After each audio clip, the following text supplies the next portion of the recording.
Mulai. Ini ya.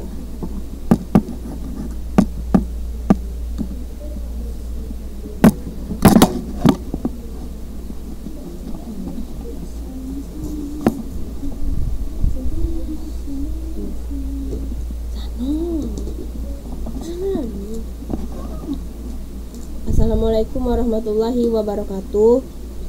Perkenalkan, nama saya Sonia Febianti dengan NIM C0C0211010 dari Prodi D3 Akuntansi angkatan 2021, Fakultas Ekonomi dan Bisnis Universitas Jambi.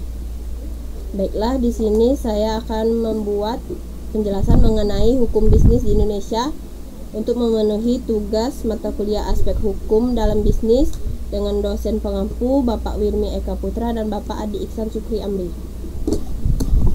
Yang pertama, pengertian hukum bisnis menurut para ahli.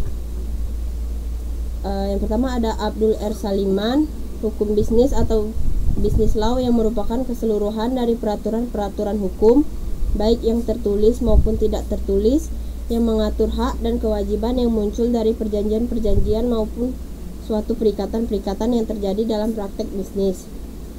Yang kedua, ada dari Bapak Munir Fuadi. Pengertian hukum bisnis menurut Munir Fuadi adalah sebuah kaidah hukum yang digunakan untuk mengatur tata cara pelaksanaan kegiatan dagang yang berhubungan dengan kegiatan produktif serta memiliki motivasi untuk mendapatkan sebuah keuntungan. Yang ketiga, dari Bapak Dudung Amadung Abdullah. Menurut beliau, hukum bisnis adalah aturan yang memiliki fokus untuk mengatur segala hal yang memiliki kaitan dengan kegiatan sebuah bisnis. Yang keempat ada dari Dr. Johannes Ibrahim SH.M. Hum.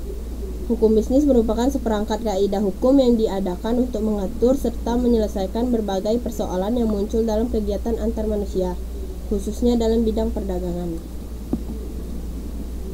B. Tujuan hukum bisnis. Yang pertama, untuk menjamin berfungsinya keamanan mekanisme pasar secara efisien dan lancar. Yang kedua, melindungi berbagai suatu jenis usaha, khususnya untuk jenis usaha kecil menengah atau UKM. Yang ketiga, membantu memperbaiki sistem keuangan dan perbankan. Yang keempat, memberikan perlindungan terhadap suatu pelaku ekonomi atau pelaku bisnis. Yang kelima dan yang terakhir, mewujudkan bisnis yang aman dan adil untuk semua pelaku bisnis. C. Fungsi hukum bisnis.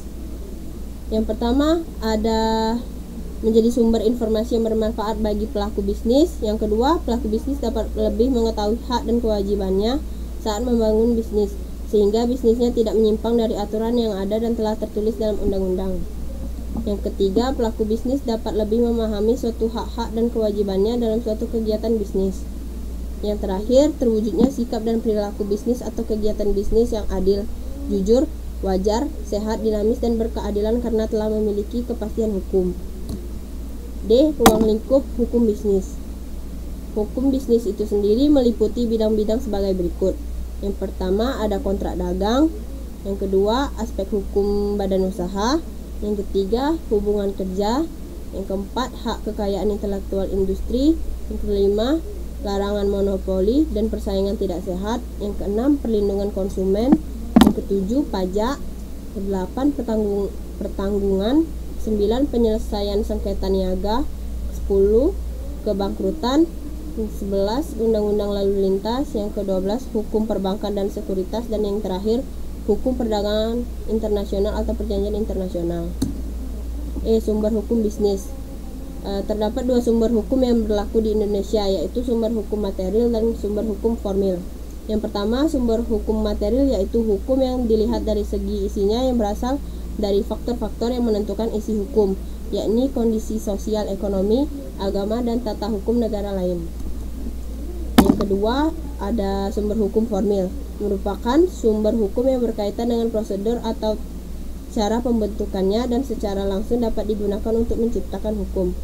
Sumber hukum formil antara lain terdiri atas peraturan perundang-undangan seperti UUD 1945, undang-undang, peraturan pemerintah, keputusan presiden, serta peraturan daerah.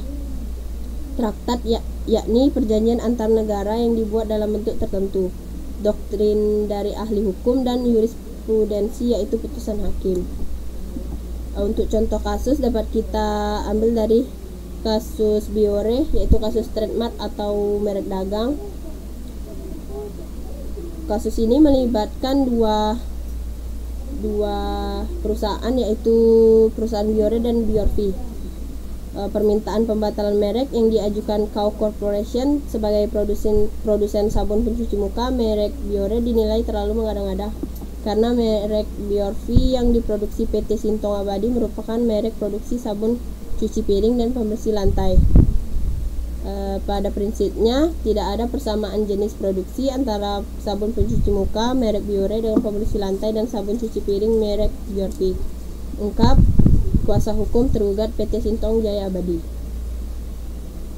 Edi Negara Siaan di Pengadilan Siaga Jakarta Pusat, Kamis 22 Maret 2012.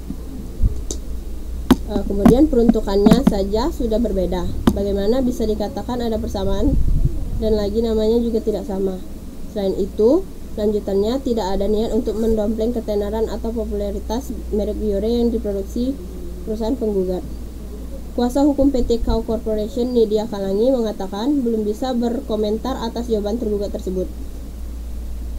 Nidia Kalangi berkomentar, kita tetap berprinsip seperti yang dituangkan dalam gugatan sebelumnya, dan saya belum membaca seluruh isi jawaban tergugat.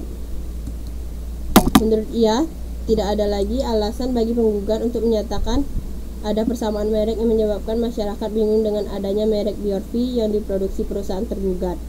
Merek Biorvi menggunakan huruf kapital, sedangkan Biore menggunakan huruf kapital dan kecil. Bagaimana mungkin jika dikatakan ada persamaan dalam huruf kedua merek tersebut? Katanya, sabun pencuci muka yang diproduksi perusahaan penggugat dengan merek Biore, kata Edi, sangat jelas ada perbedaannya. Sekian presentasi dari saya. Apabila ada kesalahan mohon dimaafkan. Saya akhiri. Wassalamualaikum warahmatullahi wabarakatuh. Berapa menit, Cak? Bentar, Kak, ya.